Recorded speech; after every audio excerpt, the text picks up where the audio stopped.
dia, meu nome é Bárbara Bezerra, eu sou atualmente integrante da Liga de Estudos em Ginecologia e Obstetrícia e estou no 7º semestre da Faculdade de Medicina da Universidade Federal do Ceará.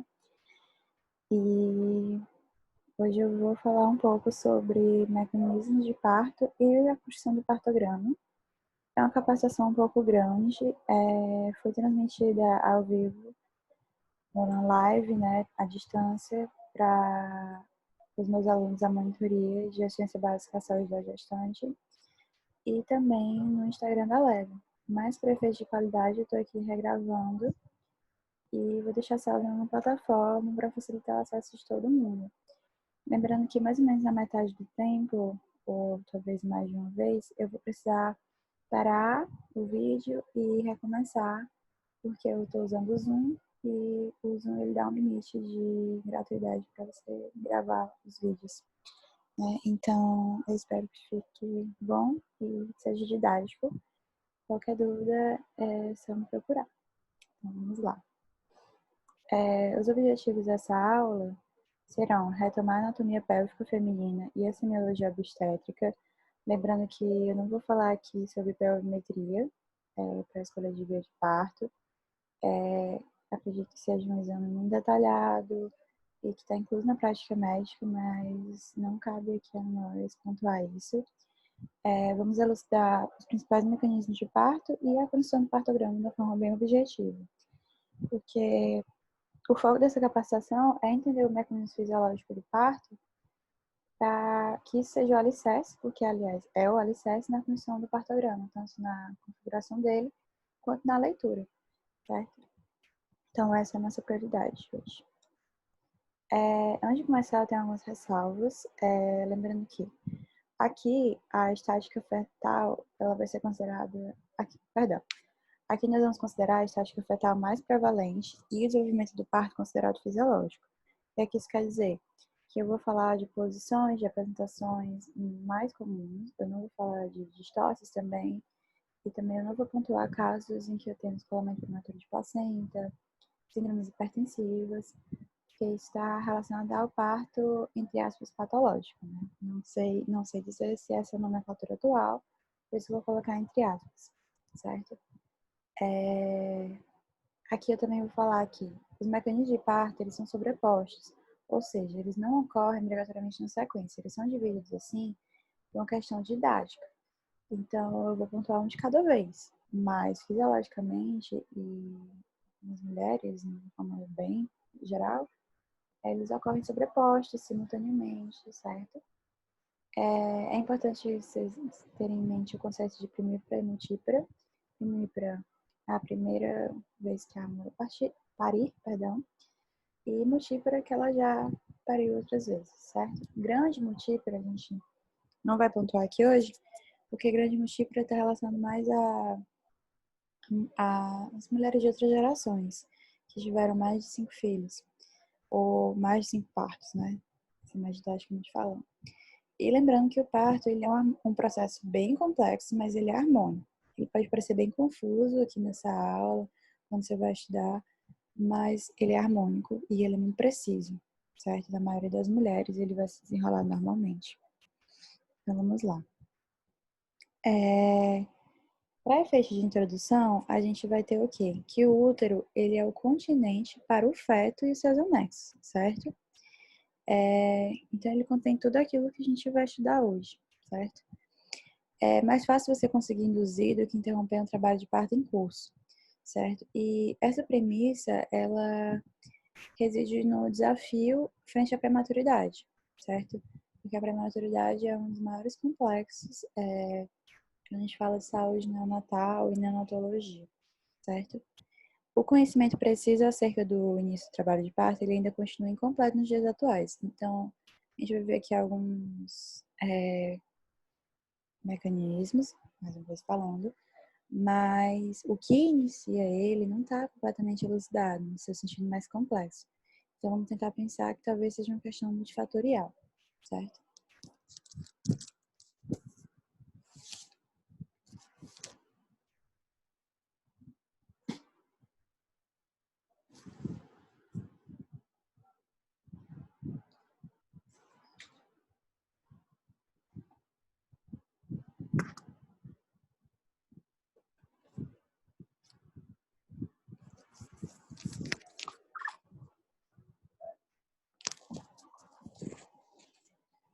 Para a gente começar nas retomadas, eu vou falar primeiro sobre a anatomia da pelve obstétrica, certo? Pelve obstétrica também é um sinônimo para pelve menor, certo? Porque nós temos a pelve maior e a pelve menor. Então, a gente vai estar falando aqui da pelve menor, ali abaixo das fossas ilíacas, primeiramente falando.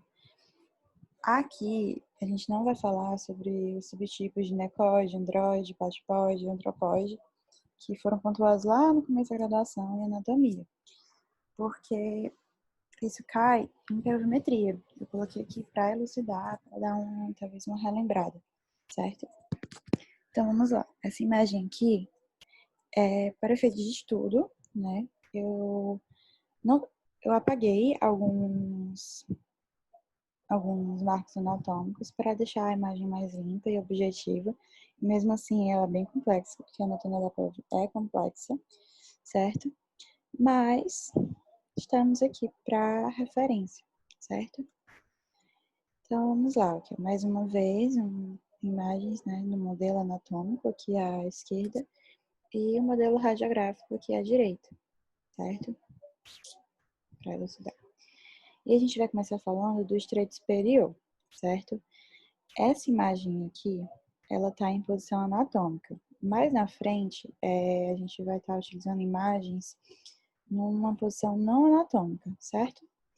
Então, ela vai ser uma visão mais ginecológica, certo? Então, aqui, primeiramente, vocês vão ver o sacro mais na região superior e o púbis na região inferior, certo? Aqui à direita, a gente tem visões dos eixos que a gente vai estar falando. Então, aqui o Azinho seria o estreito superior. Essa é uma visão em perspectiva lateral para vocês consultarem, certo? Então, vamos lá falar do estreito superior. No estreito superior, nós temos os diâmetros, né? Em todos os três nós temos os diâmetros. E aqui a gente encontra os dois diâmetros anteroposteriores, dois diâmetros transversos e dois diâmetros oblíquos. Mas o que é importante para a gente vai ser os diâmetros anteroposterior e os transversos, certo? No diâmetro anteroposterior do estreito superior, a gente vai destacar aqui, em verde claro, nós temos o diâmetro promontório suprapúbico, porque ele se estende do vértice do sacro, que seria o promontório. Eu coloquei mais à esquerda só para efeito de comparação com esse outro diâmetro posterior, mas ele se localiza aqui nessa região medial. Ele se estende do promontório até a região suprapúbica. Ele também é chamado de conjugato vera anatômica, certo? Mas o que é utilizado em obstetrícia, em termos práticos, é esse mais à esquerda, que é o diâmetro promonto-púbico mínimo, que ele também se estende do promontório até o púbis, só que ele vem até essa face posterior do osso púbico, certo? E ele também é chamado de conjugato vera obstétrica, ou também diâmetro útil de Pinar, certo? Então, ele é o mais utilizado. Esse daqui, ele se estende por até 11 centímetros, certo? São dois anteroposteriores que a gente está falando aqui. Temos os diâmetros transversos. Os diâmetros transversos, nós temos o máximo e o mínimo. O máximo seria esse pink, né, mais superior. Ele se estende do ponto mais afastado da linha inominada, que está aqui na lateral, até o outro lado, certo? Até esse outro ponto mais afastado contralateral. E ele tem de 3 a 3,5 centímetros. O médio, seria esse roxinho aqui inferior, ele vai se estender na mediana, sobre a mediana, né, da conjugata vera anatômica, que seria esse maior aqui, ó. Então, na mediana dele, eu tenho o transverso médio, que ele tem aproximadamente 12 centímetros. Nessa imagem, a gente tem a conjugata vera obstétrica e temos o diâmetro médio, ou diâmetro máximo, perdão, representados. E os diâmetros oblíquos, que eles também são chamados de diâmetros de insinuação. Eles se estendem da eminência iliopectínea, que está aqui mais na na região anterior, certo? Daqui ao lado do pubis, eminência ilopectina de um lado, a articulação sacroiliaca contralateral. Ela tem aproximadamente 12 centímetros. Se ela parte da esquerda, como esse aqui, ele também pode ser chamado de diâmetro oblíquo primeiro, porque normalmente, proporcionalmente, né, estatisticamente, ela é maior do que esse outro diâmetro do lado direito, certo? Então, a gente chama de primeiro por questão de estatística de prevalência. Chegamos agora no estreito médio. O estreito médio, ele se estende da concavidade do sacro pela borda inferior dos ligamentos sacroisquiáticos e as espinhas isquiáticas até a margem inferior da sínfise pública, certo? Aqui temos novamente a imagem, né, para a questão de visualização, só que aqui a gente está falando do C, a gente não está falando do B. O B é uma visão que estava sendo retratada no Zugaib, mas o que eu trouxe aqui são A, C e D. Questões didáticas, de síntese mesmo, certo? Então, aqui mais ou menos eu rotacionei a imagem para deixar em posição anatômica, certo? E aqui a gente vai contar com o diâmetro transverso, que está assinalado aqui de azul, e o anteroposterior. Por que eu só assinalei o azul? Porque esse é o ponto de maior estreitamento do canal de parto, certo? Então, ele é um dos mais importantes. Ele também é chamado de diâmetro transverso ou diâmetro biisquiático. Ele tem aproximadamente 10,5 centímetros. Ele se estende da espinha isquiática de um lado àquela contralateral, certo? O anteroposterior, ele também é chamado de sacro médio púbico, certo? Ele se estende do sacro até o púbis, tem aproximadamente 12 centímetros. Só por efeito de curiosidade. E aqui nós temos o estreito inferior, também está rotacionado para estar em posição anatômica. E aqui a gente vai contar com a ponta do cóccix, a borda inferior do grande ligamento sacroisquiático, a face interna da tuberosidade isquiática, que seriam aqueles ossinhos que a gente sente quando estamos sentados, com a coluna retinha, os dois ossinhos, né? Mas a borda inferior do ramo isquiopúbico até a borda inferior da sínfise púbica, certo? Então, vamos lá. No estreito inferior, eu assinalei alguns pontos anatômicos. E como vocês podem ver aqui na imagem à esquerda, eu assinalei 2 triângulos. Por quê? Aqui eu tenho uma linha entre as tuberosidades, que eu posso... Tá aqui, ó. Essa linha, certo? Ela pode ir na região aqui mediana. Ela delimita a base desses 2 triângulos. O triângulo posterior e o triângulo anterior. O triângulo anterior, esse daqui é a pontinha. Esse aqui não está em posição anatômica, certo, gente? Esse aqui eu já estou falando em posição ginecológica. Essa primeira imagem aqui ao centro está em posição anatômica. Essa daqui já está em posição ginecológica. Eu estou visualizando de cima. E a sínfise púbica, ela está mais na região superior.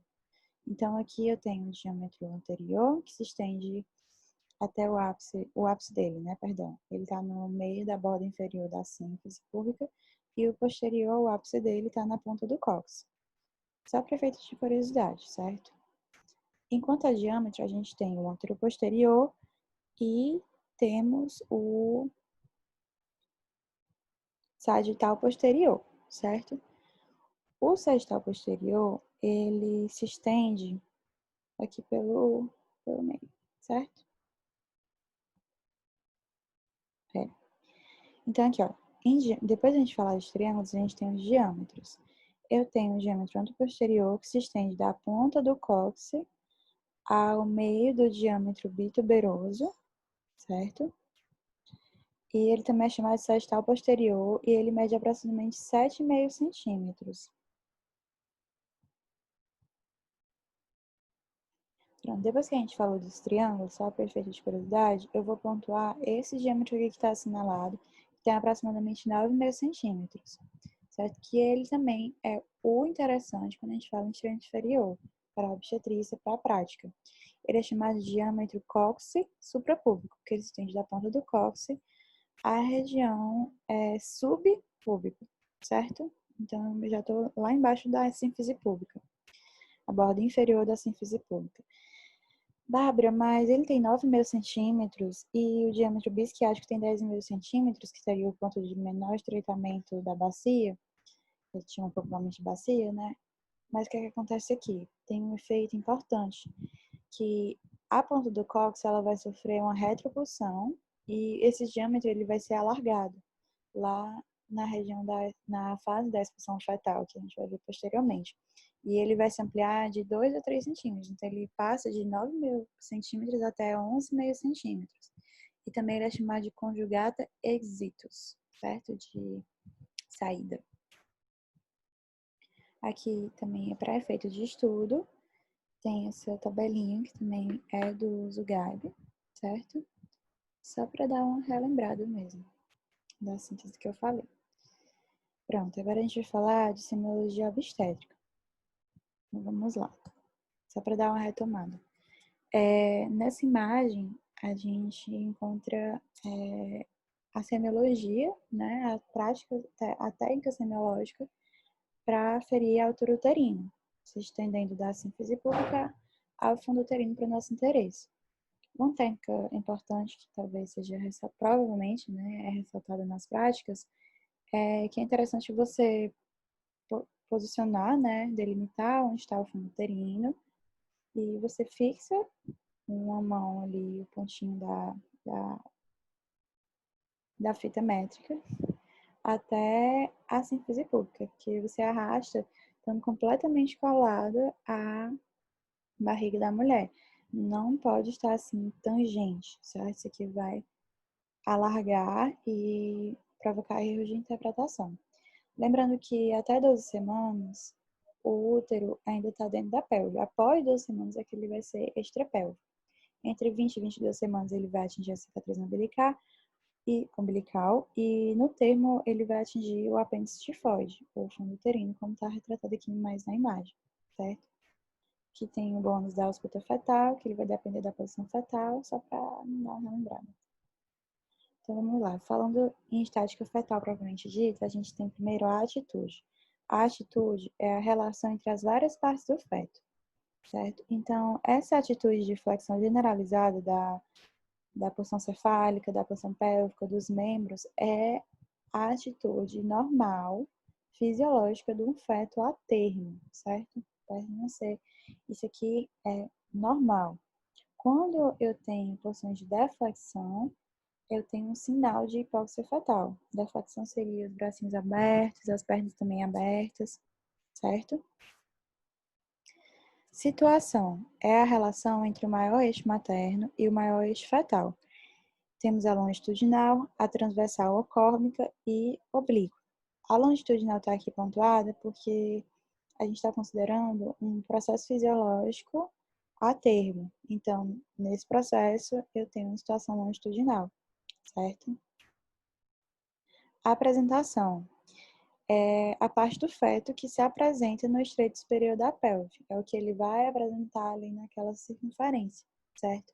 Então, eu tenho a apresentação cefálica, que é o que a gente vai estar falando aqui nos próximos slides, pélvica ou córnica, certo?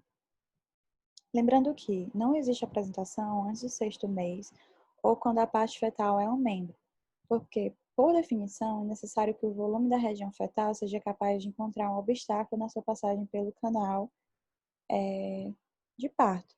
Então, antes do 6º mês, ele não vai encontrar um obstáculo, certo? Ele vai passar por aqueles diâmetros sem maior dificuldade.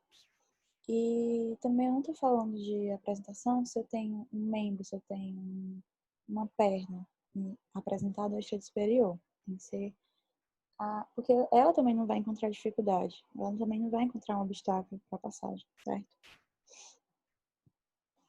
Então, de apresentações, eu tenho as apresentações cefálicas, que elas podem ser flexida, de occipício, que é a apresentação mais comum quando o mento vai encostar no tronco, certo? E ao toque vaginal, durante o trabalho de parto, eu vou palpar o lambda, certo? Tenho apresentações defletidas de primeiro grau, que no toque vaginal, no trabalho de parto, eu vou palpar o bregno do feto, E uma contração de forte intensidade, ela pode corrigir e provocar a flexão da porção cefálica do feto. Então, ele pode voltar a encostar o queixo aqui no peito dele, certo? Tenho a defletida de cima do grau, quando eu vou papar a glabela, toque vaginal, e ele já vai ser encaminhado para a via alta de parto, porque uma contração de forte intensidade não vai ser suficiente para corrigir. E a prestação defletida de terceiro grau, que no toque vaginal eu vou papar o mento, que é o queixo. Se a curvatura for mentopúbica, ela vai poder ser corrigida na curvatura do sacro com a descida. Se a curvatura for mento posterior, é encaminhada para a via alta. Ou seja, se o mento está, vamos dizer assim, anteriorizado, se ele está encostando no pubis, ela pode ser corrigida quando passar pela curvatura do sacro, porque com a curvatura do sacro, eu vou ter ele vai acabar jogando a cabeça em direção ao tronco, certo? E aí eu vou poder corrigir e ter uma flexão. Se não, se ele tiver um mento posterior, que é perdão, encostado no sacro, aí eu já vou ter, eu não vou poder corrigir, vou ter que passar para a cesárea, certo? Então isso já tem que ser analisado no exame físico, certo? Aqui eu tenho prestações mais raras, só por questão pontual. A prestação transversa ela também pode ser chamada de prestação de ombro, certo? Aqui, mais à direita, né, eu tenho uma apresentação composta de membro e cabeça, certo? Aqui embaixo, né, à direita, eu tenho a pélvica incompleta. E ali, naquela imagem, nesse estudo radiológico, eu tenho uma apresentação do membro, certo? Mas são mais raras, é só para efeito de curiosidade. E posição, que por definição é o quê? É o lado da mãe onde está o dorso fetal. Então, é fundamental para a escuta do batimento cardiofetal, certo? É aquela região mais durinha, quando você localiza o dorso, vai ser a região mais durinha, e é onde você vai posicionar o sonar, certo? E no lado inverso, né, eu tenho a cabeça e os membros. E a posição esquerda, lembrando, ela é a mais comum. Lembrando que a posição esquerda, ela também pode ser chamada de primeira posição, certo? Novamente, pela mesma regra lá da anatomia da pelve, pela questão da prevalência. Essa teoria eu encontrei pela primeira vez quando eu estava estudando para dar essa aula. Não foi repassado para mim na graduação, mas eu acho que é legal se você compreende um pouco mais de física e talvez possa lhe auxiliar nessa compreensão. É a teoria de Pageau, que ela propõe que todo sólido de superfícies arredondadas e lisas, entre parênteses o feto, contido em outro, que apresente alternativas de contração e resolução, abre parênteses a pelve, procura se acomodar à forma e às dimensões do continente, certo? Isso vai favorecer o encaixe, a rotação, a flexão da cabeça, certo? Aqui a gente já vai entrar no processo de parturição, do parto. Nós não vamos estabelecer um tempo de duração, até porque isso varia de mulher para mulher, de antecedentes obstétricos, de antecedentes patológicos, da história de uma eventual doença atual, certo? Então, a gente vai começar aqui falando em regras gerais. E a primeira fase é chamada de quiescência, é a quiescência uterina, em que ela se inicia com a implantação do zigoto, certo? E ela compreende a maior parte da gestação. E aqui é importante, como a gente está falando de quiescência uterina, repouso uterino, de falar das características do útero, mas especificamente do miométrio, certo? Não sei se vocês sabem, mas o miométrio, ele é o tecido muscular mais diferenciado do corpo, certo? Então, ele é altamente especializado naquele órgão, naquelas funções. E aqui temos algumas características fundamentais para manter a quiescência.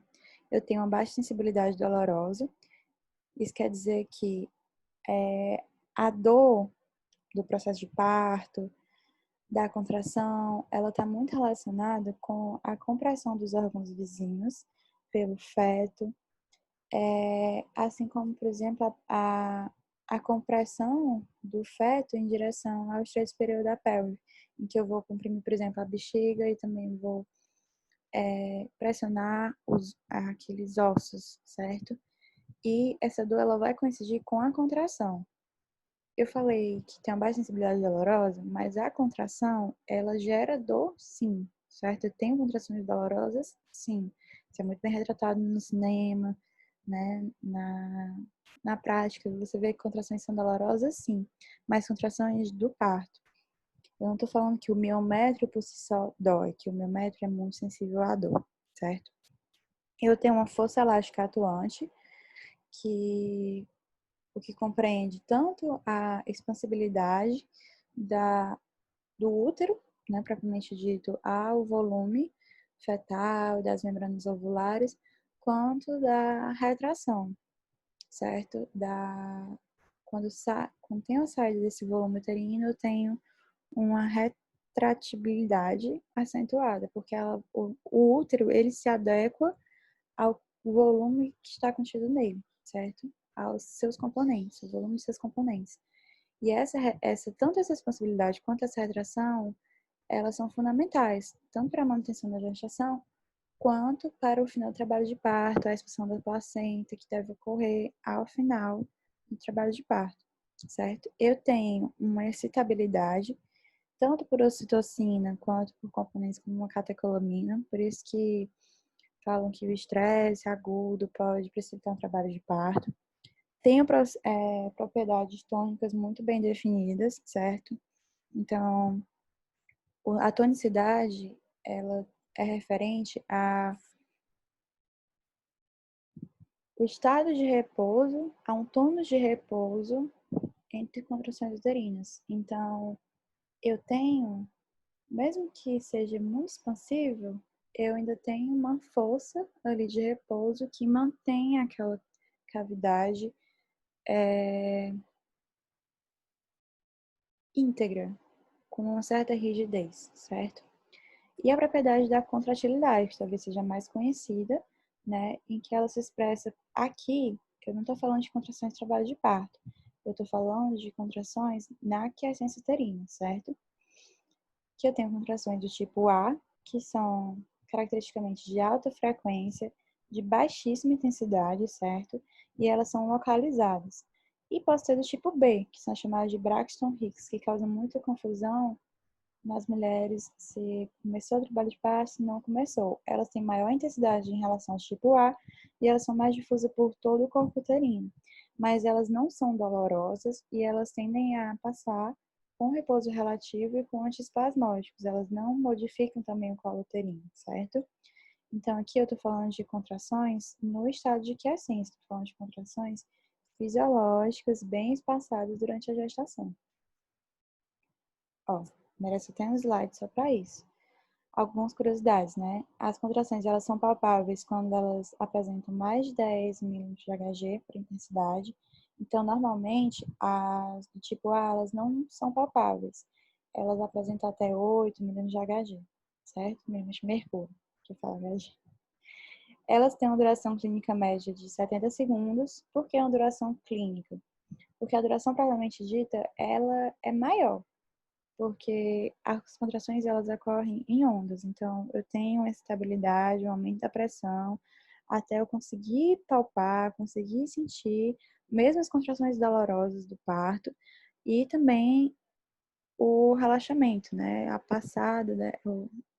passagem delas. E as contrações dolorosas, elas estão atreladas à modificação do colo uterino, isso que é fundamental de ser repassado às gestantes, certo? A partir de 28 semanas, eu tenho um aumento da frequência e da intensidade de modo gradual e coordenado dessas contrações, principalmente as do tipo B. Então, eu vou ter contrações um pouquinho mais intensas e mais difusas pelo corpo uterino, certo? Elas não devem ser dolorosas nesse início, certo? E elas não apresentam nem ritmo e, novamente, elas cessam com antiespasmódicos e algum repouso. Segunda fase do parto, certo? A ativação. Ela vai ocorrer nas últimas semanas de gestação, durando aproximadamente 6 a 8 semanas, ou seja, a partir de uns 34, 32 semanas, se a gente pensar numa gestação de 40 semanas e ela ocorre independente das contrações, certo? Na ativação, a gente vai estar falando fundamentalmente do colo uterino, porque justamente ela se caracteriza por esse amadurecimento cervical por fenômenos bioquímicos, certo? Que fenômenos bioquímicos são esses? É uma resposta anti-inflamatória, gente, perdão, é uma resposta inflamatória local, certo? Aqui tem um erro no slide. É uma resposta inflamatória local e efeitos de colagenólise, certo? Então, eu tenho uma quebra de fibra de colágeno, porque assim, o objetivo desse amadurecimento cervical é tornar o colo uterino uma estrutura macia e complacente. Mas, Bárbara, o colágeno, ele não é uma fibra que promove uma elasticidade boa em comparação a outras fibras? É, mas o que acontece? Em determinada concentração, uma concentração aqui padrão, eu tenho uma formação de estrutura de contenção, um colo uterino ali de repouso, que não está amadurecido. Com essa colagenólise, eu vou ter um período mais de fibras elásticas, e aí eu vou romper mais essas fibras e dar um certo afrouxamento, certo? E essa ativação, ela é caracterizada, assim, ela pode ser visível, né, pela chamada queda da barriga, porque eu tenho uma distensão do segmento inferior do útero devido a essa maior complacência e uma consequente diminuição do volume abdominal, porque, entre aspas, eu tenho uma descida do útero e aí parece que a barriga caiu, certo? E diminuiu aqui mais um pouco, certo? Imagina o útero descendo e aí você acredita que a barriga diminuiu, ela caiu, certo? Isso é muito falado em linguagem popular, certo? É fundamental a gente falar da progesterona, né? Porque ela já é conhecida por ser o hormônio da gestação. Lembrando que a progesterona, ela vai diminuir o limiar de estabilidade das fibras do miométrio e ela pode ter uma ação anti-inflamatória no colo uterino. Aqui sim eu tô falando de ação anti-inflamatória, certo? A progesterona, ela diminui justamente a avidez, certo?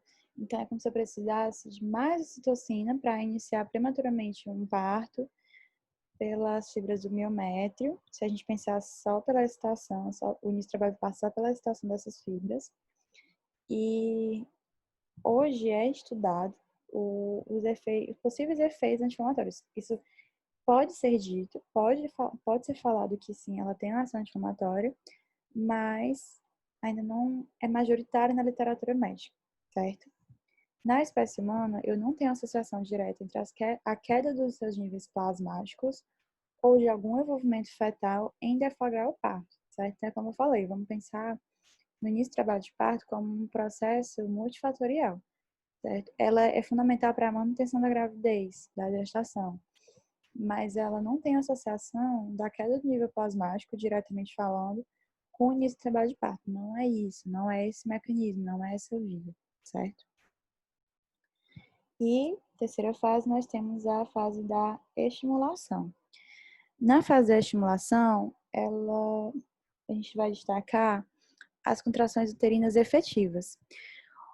Por definição, contrações uterinas efetivas, elas têm uma frequência regular de 2 a 5, né, contrações em 10 minutos, junto a uma intensidade de 20 a 60 milímetros de Hg, com duração de 30 a 60 segundos, em média 40 segundos, certo?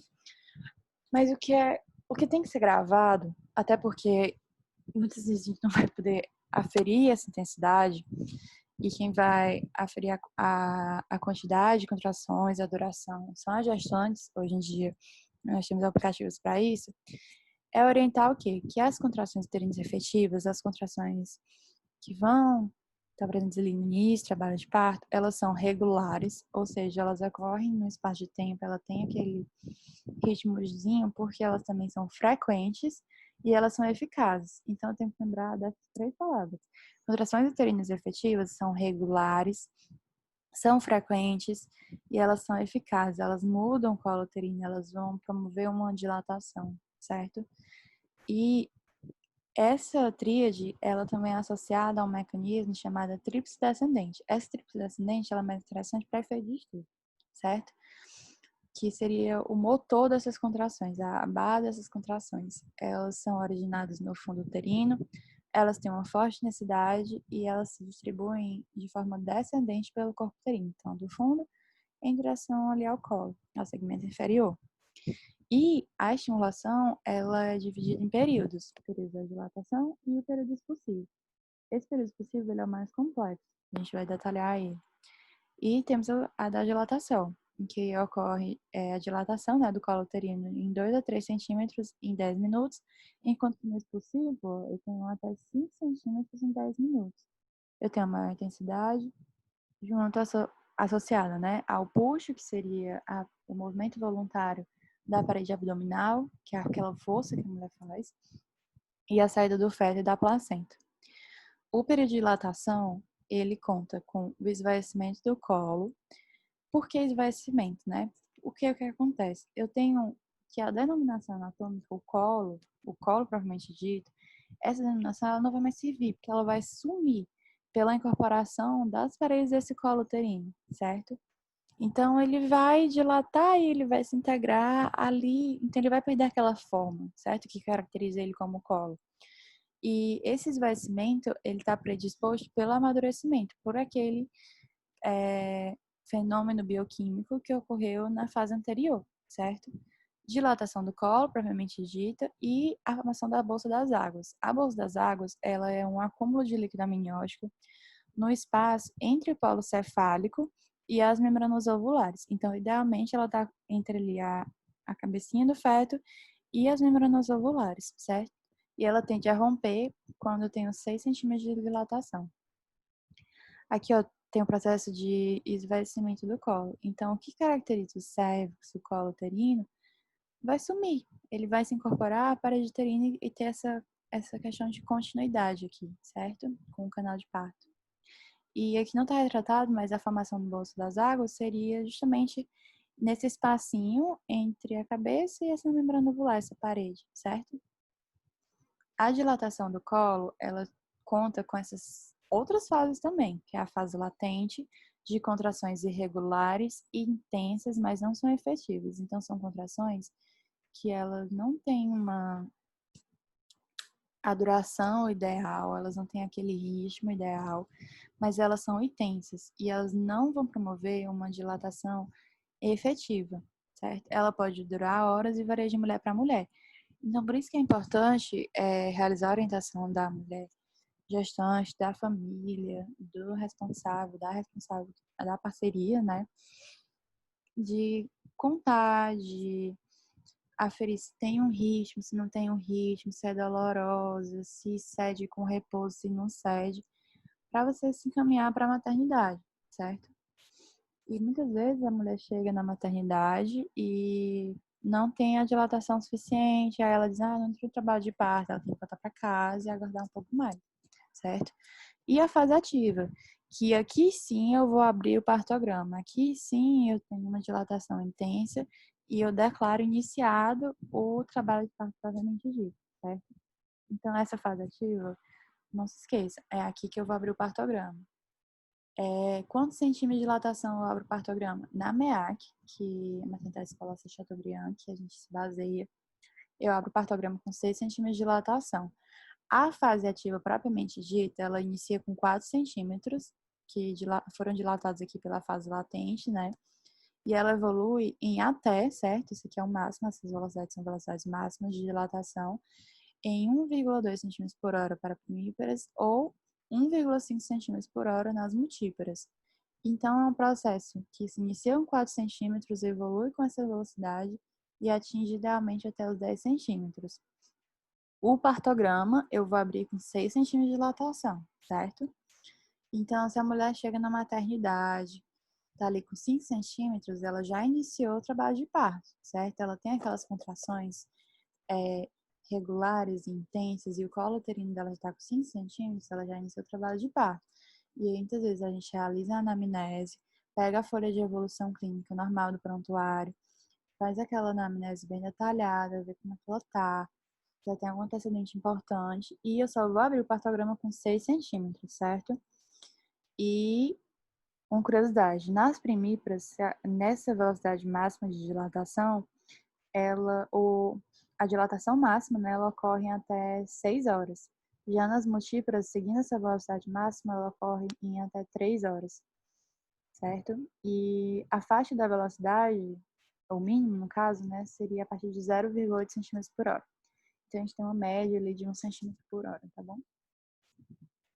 Que é uma imagem bonitinha para falar da dilatação do colo uterino durante o trabalho de parto, né? É uma comparação, por exemplo, de um blueberry, de um limão, um kiwi, um pitaia, um melão, certo? Bolsa das águas. A bolsa das águas, ela tá aqui, ó, bem retratada nessa imagem entre o colo cefálico e a membrana, certo? Aqui o colo ele já tá esvaecido e o rompimento dela pode ser precoce, tardio ou pode não se romper e gerar o feto empelicado, certo? Que aí tá aqui nessa imagem, são bem raros, mas acontece. Com 6 centímetros, que é o que ocorre idealmente, ela é considerada precoce, certo? Então, precoce é com 6 centímetros. A tardia seria com 8 centímetros, certo? Lembrando que a bolsa rota, ela não corresponde ao rompimento prematuro de membranas ovulares, que é uma situação patológica conhecida, né, como RPMO. Então, se eu tenho uma bolsa rota, eu não estou falando de rompimento prematuro das membranas ovulares, tá bom? Eu posso ter, por exemplo, uma bolsa rota há muitas horas. Essa bolsa ela pode se romper por algum acidente, por um toque vaginal inadvertido, certo? E aí gerar, por exemplo, talvez sintomas de febre na mulher, taquicardia, você tem que prevenir com antibiótico e tudo. Mas o que eu quero que vocês saiam daqui lembrando é que bolsa rota não corresponde a rompimento prematuro de membranas ovulares, tá bom? É bolsa das águas que a gente está falando. Aqui, a gente já vai entrar na questão da semiologia, tá bom? Mas aqui é a semiologia do parto. Então, supor que a gente já abriu o partograma ali com 6 centímetros, a gente já entrou na fase ativa do trabalho de parto e a gente precisa realizar o exame físico dessa mulher, ou com o toque vaginal, até mesmo para você verificar a dilatação, né? De que já faz parte do exame físico. Toque vaginal. No toque vaginal, o fundamental é você diferenciar a fontanela lambidóide, que ela tem um formato de Y, da fontanela bregmática, que ela tem uma forma de losango. As linhas de orientação, as suturas do crânio fetal, eles vão servir para auxiliar a sua palpação, certo? E o toque deve ser realizado sistematicamente, que é isso. Tem que ter uma regularidade de, por exemplo, 2 horas, certo? Isso é o que acontece normalmente. Se eu tenho uma indicação para você palpar mais frequentemente, porque é um parto um pouco mais complicado, tudo bem. Mas ele deve ser realizado sistematicamente com muito cuidado também, para também não romper a bolsa das águas precocemente, assim, e ter um risco de infecção, certo? Se esse trabalho de parto se prolongar. Para auxiliar o toque vaginal, a gente vai lembrar aqui dos pontos de referência maternos e também fetais. Dos maternos, da pelve da mulher que você vai palpar, que é fundamental, temos o pubis, certo? As eminências iliopectíneas, as extremidades do diâmetro transverso, articulações sacroiliacas e o sacro, certo? Tem que lembrar disso aqui. Já os pontos de referência fetal, a gente tem que lembrar da sutura lambidóide aqui, ó, e da sutura não, gente, perdão, das fontanelas, certo? Mas aqui a gente tem o lambda, o bregma, as suturas, só para efeito de lembrança também, os ossos parietais, certo? Para quem não lembra, porque realmente é um pouco mais complicado, certo? Então, vamos destacar essas fontanelas, certo? Em síntese, porque o toque vaginal ele é muito bem compreendido na prática, né? Mas em síntese, o toque vaginal ele vai falar das apresentações fetais. Então, se eu palpo uma sutura sagital e a fontanela lambdoide, certo? Eu tenho uma apreciação cefálica fletida. Se eu palpo o sulco interglúteo e a ponta do cóccix daquele feto, eu tenho apreciações fetais pélvicas. Já se eu palpo uma sutura sagitometópica, por exemplo, e o bregma, eu tenho uma cefálica defletida de primeiro grau ou bregmática. Uma sutura metópica mais o osso nasal, uma cefálica defletida de segundo grau ou de fronte, que no caso eu já vou indicar uma via alta. Linha facial e o mento, uma cefálica defletida de terceiro grau ou de face. Aí você vê se esse mento está voltado para o pubis, se ele está voltado para o sacro. Porque isso define, isso não pode, define se via alta de parto ou não, certo? Lembrando que a cefálica defletida de primeiro grau pode ser corrigida por uma contração de forte intensidade. Isso aqui só para lembrar, certo? E aqui entra a nomenclatura, que eu acho que é o que causa mais dúvida, principalmente na interpretação e na construção do partograma. Em questão de nomenclatura, ela serve para designar a orientação espacial do feto. E muitas vezes o que acontece? A gente é ensinado a presação fetal, todos aqueles termos de estática, mas a gente não conhece a variedade de posição. E isso é apresentado logo no partograma. Então, antes de a gente falar de partograma, vamos falar dessa nomenclatura. A primeira letra, ela fala sobre a apresentação. Ela é um ponto de referência do feto, certo? Então, se eu palpo o occipício, o bregma, o naso, o mento, o sacro ou o acrômio, eu vou colocar a primeira letra desses pontos de referência fetal aqui, certo? Segunda letra vai falar da posição fetal. É esquerda ou é direita? E a variedade de posição? Para qual referência materna que a gente lembrou aqui, ó, o feto está voltado? Se ele está voltado, por exemplo, para o pubis, eu tenho uma variedade de posição anterior. Se ele está voltado para as extremidades de diâmetro transverso, uma variedade de posição transversa, assim como acontece na variedade de posição posterior e também do sacro, certo? O sacro, se ele está voltado completamente para o sacro, tá bem? Então, isso daqui é de visualização, é de toque vaginal, certo?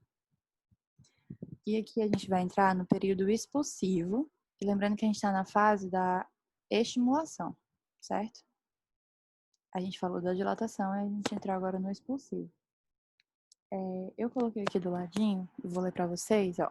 Segundo a Academia Americana de Ginecologia e Obstetrícia, esse período, ele é prolongado quando dura mais de 3 horas com analgesia ou mais de 2 horas sem analgesia em primíparas e mais de 2 horas com analgesia ou mais de 1 hora sem analgesia em multíparas. Isso é só assim, né, de referência, porque a gente lembra desses extremos, a gente lembra dos extremos para ter uma faixa de normalidade ali na cabeça, certo?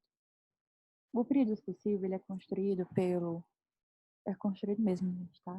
Pelos mecanismos do útero, pelos pulsos abdominais e pelos mecanismos de parto. Os mecanismos de parto, eles são um conjunto de movimentos e fenômenos ativos e, sobretudo, passivos do feto para sua passagem pelo canal de parto, certo?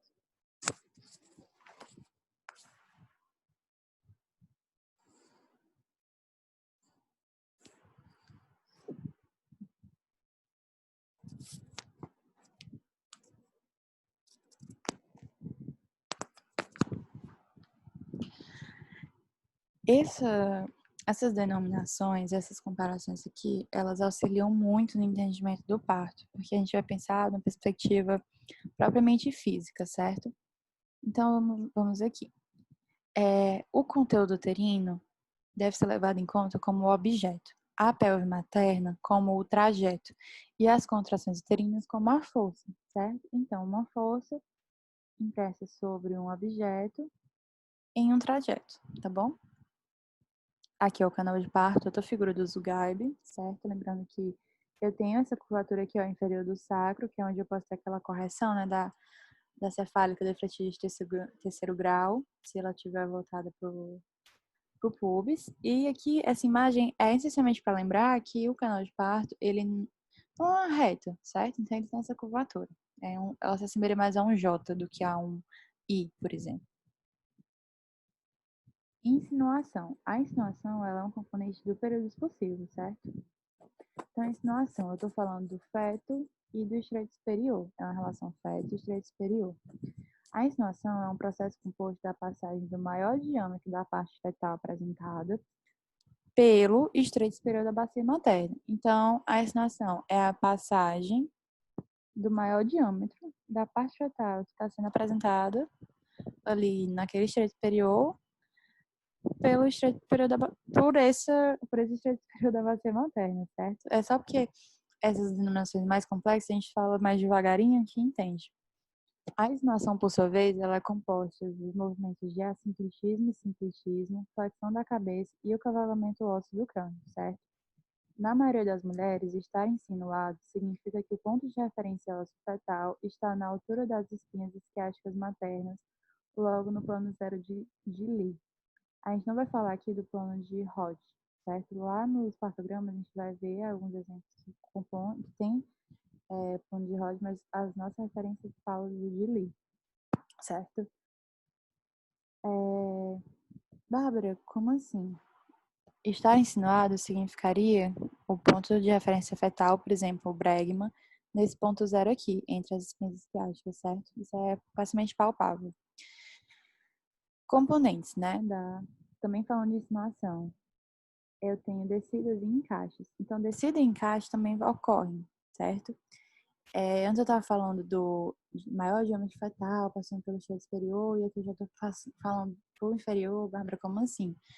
Isso aqui é um detalhe, certo? É só para a gente lembrar que quando ele passa do estreito superior, ele vai continuar a descer, certo? Então, eu tenho uma sobreposição, eu tenho uma adição de movimentos. Aqui, destaca-se a leitura, né, da descida conforme esses planos de Lee, para você referenciar a insinuação, para saber se ele está insinuado, se ele não está insinuado. O feto, ele está móvel se ele estiver na partir do plano até, né, o plano -3 de Lee. Está ajustada ou fixada, né, entre -3 e -1, está insinuado com em 0 centímetros, está fortemente insinuado entre +1 e +3, e ele vai estar baixo quando ele está a partir do +4 ou até +5, que ele já vai estar aflorando na vulva. Aqui já vai estar ocorrendo aqui chamado coramento, ele já vai estar sendo expulso, certo? Propriamente dito, assim, visivelmente expulso.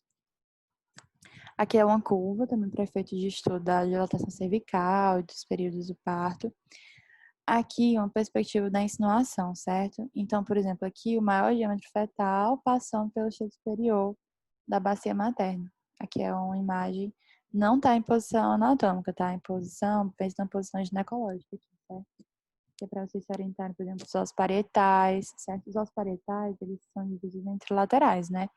Mas aqui a gente vai falar de osso parietal anterior e posterior, certo? Vamos lembrar disso. Está em relação ao pubis, está em relação ao sacro.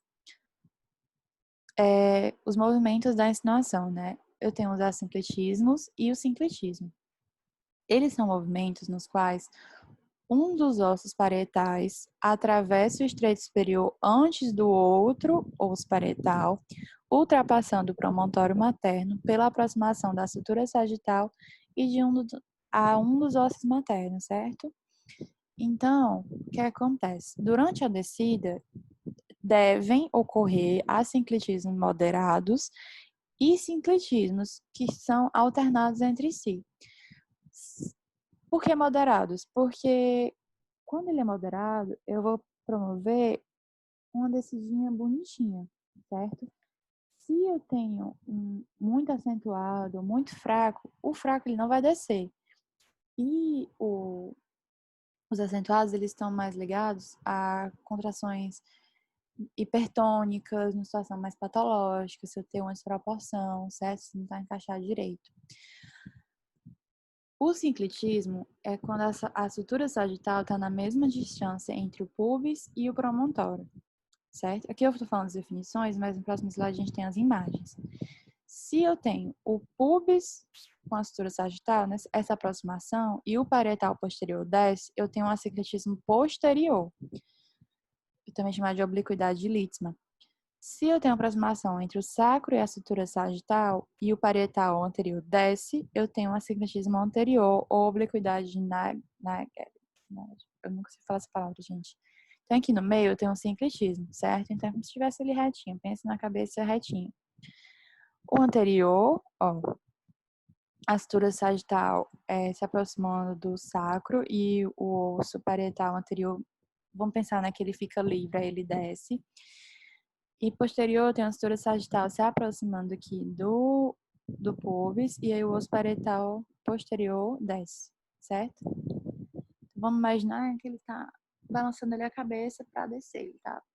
Porque ele não vai descer se ele estiver só em sincletismo, entendeu? Eu preciso cavalgar esse espaço, promover esse movimento para ele descer. É como se você rastejasse dentro de um túnel, certo? Como uma minhoca, vamos pensar assim.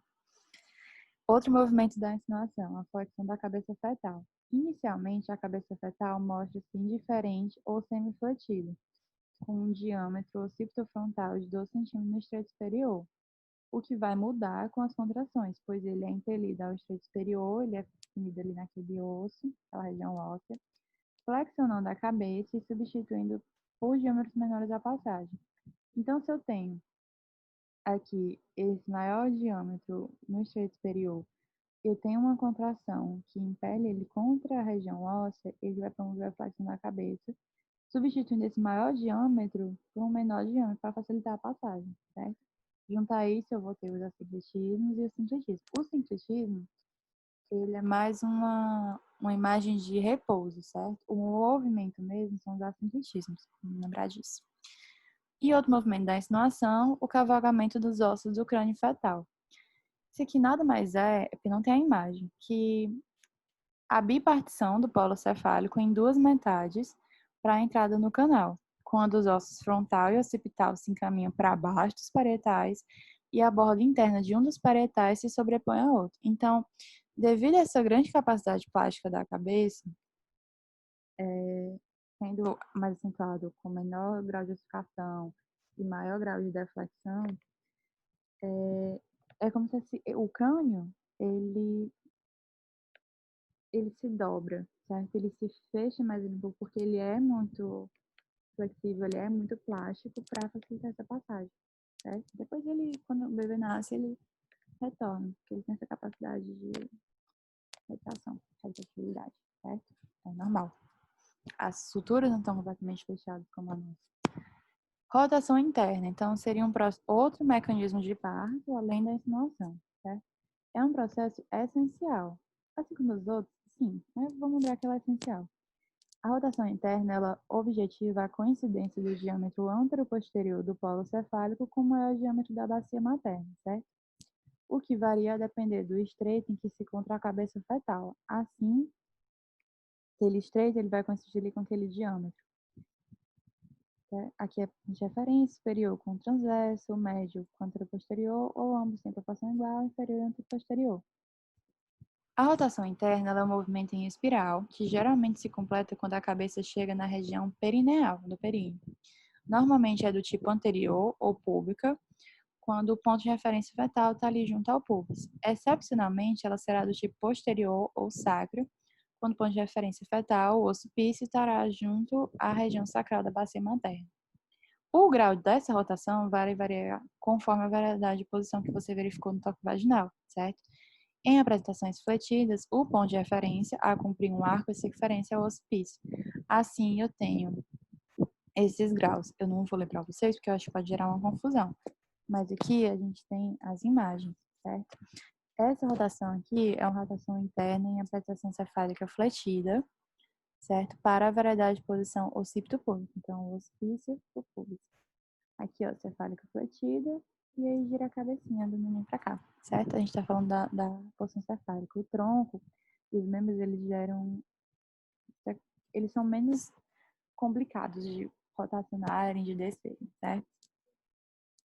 Aqui tem a perspectiva física, né? É só você olhar essa imagem, estudar com muito carinho, prestar uma atenção, que você entende como funciona, tá bom? Outro mecanismo de parto, o desprendimento cefálico. Eu tenho uma deflexão e um deslocamento do diâmetro suboccipito bregmático, certo? Então, o que acontece aqui? Eu vou ter um movimento de deflexão da cabeça, do polo cefálico, ou também chamada de extensão, e o deslocamento desse diâmetro suboccipitobregmático. Propriamente dito, a resistência perineal e as contrações uterinas, elas vão impelir, já que nessa saída, e também com o auxílio da anatomia, né? Por exemplo, a própria curvatura aqui do sacro, vão impelir essa cabeça a ser estendida ali naquela saída. Isso aqui é o processo fisiológico, certo? Isso aqui é quando ocorre, essa segunda imagem, né? Quando tem um desprendimento cefálico, se ocorreu uma rotação posterior. Então, teve uma rotação posterior, o occipício foi colocado ali junto ao sacro, e aqui eu tenho maior resistência, certo? Porque se você pensar no desprendimento cefálico depois de uma rotação interna anterior, eu tenho uma menor distância, um menor eixo materno, certo? Como eu posso falar, para ser vencido. Aqui não, gente, porque aqui eu vou ter que. Aqui até a anatomia favorece, certo? Ó, vocês veem que o reto aqui tá compresso, certo? Comprimido. E aqui não, porque não é um processo facilitado, certo? Aqui é mais difícil, aqui pode ter alguma indicação de fósforo, é mais demorado, certo? Exige mais força do períneo. Aqui é o desprendimento ovoide, é o desprendimento do restante dos membros e do tronco. Ele é mais veloz e também vai ser restante das contrações da resistência perineal. Então, alargou aqui, né, o ombro para liberar um acrômio e depois o outro. Parece sofrido, mas é mais tranquilo do que o desprendimento cefálico. O dequitamento é a última fase do parto, certo? O dequitamento, eu tô falando do delivramento, né? Acabou saindo delineamento, ou secundamento da placenta. Corresponde à saída da placenta e das membranas ovulares que restam ali no útero após 30 minutos, em média, né, da saída do feto. Sendo que esse dequitamento ele pode ser central, ou com esse epônimo, quando a primeira fase visualizada é a fetal, apresentando sangramento após a saída da placenta, ou marginal, também periférica, quando a primeira face visualizada da placenta é a materna e eu tenho um sangramento antes da total saída dessa placenta. A involução uterina, ela antes era conhecida como a quarta fase do parto ou quarto período do parto. Mas a involução uterina, eu já estou falando da primeira hora do puerpério, a primeira hora pós-parto, em que eu já saiu, ela inicia com o final da decitação, já ocorreu a saída placentária, e ela se caracteriza pela contração persistente do miométrio. Então, já estou falando da primeira hora do puerpério. Ela antes era denominada assim porque eu realmente é certeza que eu preciso de uma vigilância clínica do estado materno, do estado fetal, principalmente do materno, do estado bem-estar materno, em questão da prevenção da hemorragia pós-parto, certo? Mas ela não é mais considerada uma fase do parto. O dequitamento placentário, sim. Mas a involução uterina, ela começa após o dequitamento. Então, ela não é considerada mais uma fase do parto, certo? Aqui, ó, acabei de trabalho de parto, certo? E agora a gente vai falar de partograma, segundo o protocolo da maternidade, escola Cid Chateaubriand.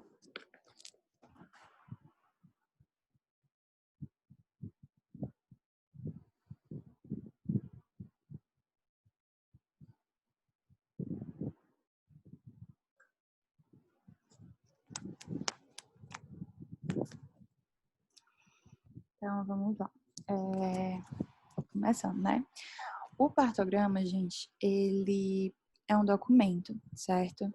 Ele tem que ser preenchido como qualquer outro, com muita responsabilidade, com dados fiéis, comprometidos, certo? Porque ele define condutas clínicas, define o puerpério, define a resolução do parto, certo? A resolução da gestação, perdão, via de parto, ele é importante para o histórico obstétrico da mulher. Então, assim, tem que ser preenchido sistematicamente, certo? E tem que ser aberto também no tempo certo, com o início do trabalho de parto diagnosticado. Então, tem que ter muito cuidado, tá? Aqui é bem objetivo, certo? Na primeira porção, a gente tem a identificação, né? Nome, prontuário, data de nascimento, idade, a data de admissão da mulher.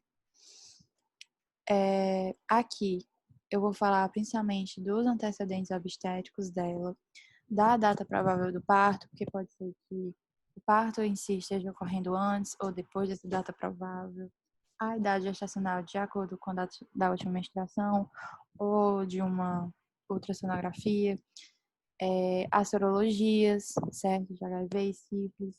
Lembrando que aqui eu faço sorologias normalmente, né, de teste rápido. Mesmo que já tenha sido realizado no pré-natal, eu informo a mulher, peço aquele consentimento, porque sim, necessário, para a realização de novas sorologias, certo? Para detectar uma possível infecção que não foi detectada no pré-natal, porque ocorreu uma exposição tardia, certo? Por exemplo, número de filhos vivos, número de filhos mortos, número de gestações, tomando cuidado com gestações gemelares, partos, se vaginal, cesárea, se uso de fóssil, aborto, lembrando que se houve um perda gestacional, a gente tem que avaliar se foi tardia, se é um aborto por definição, certo? A altura do fundo uterino, aferida ali na semiologia obstétrica, certo? E a regra de Johnson, que calcula o possível peso fetal, de acordo com essa altura uterina, e a estimação da cabeça fetal. Situação fetal, apresentação, se está fletido, se é defletido, qual grau é a variedade de posição, isso aqui é após o toque vaginal. E aqui a gente chega na parte, acho que é mais conhecida e mais temida, né? Que seria o partograma com suas linhas. Então, o que pode gerar confusão, que eu acho que gera muita confusão, são as informações, há muita informação aqui contida, certo? Porque a gente tem os planos, né? Eu tenho um plano, por exemplo, aqui é uma figura da MEAC, do partograma da MEAC. Então, mesmo aqui a gente tem os planos de Rod e os planos de Lee. Então, e além disso, né, eu tenho a dilatação e o período de hora, certo? Então, é cuidadoso, é um trabalho cuidadoso, tem que ser observado com muito carinho, certo? E essas linhas aqui, elas se referem à linha de alerta, mais à esquerda, e à linha de ação, à direita. São separadas por intervalo de 4 horas. Cada quadradinho desse aqui, no eixo horizontal, eu estou falando de um período de 1 hora, certo? Então, muito cuidado. A linha de alerta é a diagonal à esquerda, ela foi posicionada após 1 hora do primeiro exame, que é o ideal, né? E a linha de ação, a diagonal à direita, está posicionada a 4 horas da linha de alerta. Por quê? Esse distanciamento entre as linhas, eles estão... e também da linha de alerta em relação ao primeiro exame, que aqui, idealmente, você abriu com a dilatação de 6 centímetros, certo? Idealmente, você abriu 6 centímetros. E aí, ele vai respeitar a velocidade de dilatação normal, de 0,8 a 1,5 centímetros por hora, certo? Então, ele já engloba ali possíveis alterações, ele já facilita a sua interpretação, a própria construção do partograma. Alguns símbolos que podem ser encontrados nessa leitura O de dilatação cervical, por exemplo, nos exemplos preenchidos a gente vai ver que eu tenho, por exemplo, um símbolo para a cabeça fetal e outro símbolo para a dilatação, que eles se cruzam. Um X, se eu estou falando de plano de Rod, um X sobre um traço, eu estou falando do plano de Lee, um Xzinho para a frequência cardíaca fetal quando for aferida, certo? Mais didaticamente falando, esses símbolos aqui, ó, por exemplo, o triângulo, eu vejo muito esse triângulo para dilatação, ó, vejamos que ela é crescente, tá sobre a linha de alerta, então você tem que ficar mais vigilante. E aqui é a cabeça fetal, certo? A cabeça, ó, descendo, certo? De acordo com os planos de Lee e de Rod. Aí tem a data do dia do início, né? A hora real, a hora de registro. Também tem esse símbolo aqui para a cabeça fetal para representar essa descida. Essa imagem aqui é do sonar médio, que tem o tempo, ó, a hora real. Por exemplo, começou às 19 horas, aí foi a primeira hora de registro. Aí, às 20 horas, tinha essa outra dilatação. Aí, isso aqui são horas. Vocês entenderam, né? A hora real do relógio, que é a hora de registro. Na primeira, na segunda, terceira, quarta, quinta, sexta hora, para você avaliar também a duração desse trabalho de parto. Batimento cardíaco fetal, esse aqui é o modelo da Sonar Med, não é o da MEAC. aqui de contrações em 10 minutos por hora, certo? Lembrando que... não, é porque, enfim, eu vou falar logo de algumas distócias do trabalho de parto, visualizadas no partograma, que a gente já está nesse campo e eu acho que facilita o entendimento, certo? Então, vamos lá. Fase ativa prolongada. Na fase ativa prolongada, eu tenho uma dilatação, uma velocidade, né, menor que 1 centímetro por hora e contrações ineficientes, certo? Então, aqui eu posso promover e estimular, né, a deambulação, promover a amniotomia ou até administrar uma ocitocina para estimular esse trabalho de parto. Porque, no caso, aqui é uma distócia de motor, certo? Uma distócia uterina. Então, ali ela precisa de uma contração mais vigorosa para acontecer. E a própria deambulação estimula isso, certo? Parada secundária da dilatação. Aqui eu tenho uma possível desproporção cefalopélvica e ela é chamada secundária justamente por causa disso. Porque eu tenho uma parada da dilatação, aqui, ó, por exemplo, aqui eu tenho também uma certa, ela não, ela é, tanto não desce, né, ali, ó, quanto também não dilata eficientemente. Aqui, ela parou de dilatar e também parou de descer. O que acontece aqui? Não é um caso de contração ineficiente. Aqui é uma possível desproporção cefalopélvica. E aqui eu vou estimular a deambulação, a amniotomia ou até a cesárea, se for um caso real de desproporção cefalopélvica, não tiver sido bem analisado no pré-natal, certo? E aqui é bom tomar cuidado quando você estimula a deambulação, como um amigo meu falou também, do Alego, do Calixto, que aqui pode ocorrer dela estar deambulando e o bebê descer de uma vez, tipo, dar uma contração de forte intensidade, e aí não é uma desproporção absoluta, é uma desproporção relativa, corrigiu ali, passou, pode causar uma laceração, pode, mas ele pode descer de uma vez mesmo, certo? Então é secundário, porque eu estou falando do feto e não propriamente do motor, como eu estava falando aqui da fase ativa prolongada. Olha, gente, o slide repetido. Outra distócia, um período expulsivo prolongado. Então aqui eu tenho uma dilatação total bem atingida com velocidade ok, mas eu tenho uma distócia de motor, eu tenho uma descida lenta, eu tenho contrações que não estão sendo boas de expulsar o feto. Foram contrações que modificaram o colo, mas elas não promoveram a descida do feto bem, certo? Então aqui eu promovo uma verticalização, posso realizar uma amniotomia, ocitocina até utilizar o fósforo, certo? Parada do período expulsivo, também chamada de parada secundária da descida, certo? Então aqui eu tenho uma dilatação ok e contrações também ok, certo? Aqui ela pode ser devida a uma desproporção cefalopélvica absoluta, não mais relativa, certo? E pode ser uma indicação de cesárea, de uma vez mesmo. Aqui, gente, ó, aqui tem uma parada secundária da dilatação, certo? Eu tô falando de parada secundária da dilatação. Aqui eu tô falando de parada secundária da descida, também é chamada parada do período expulsivo, certo?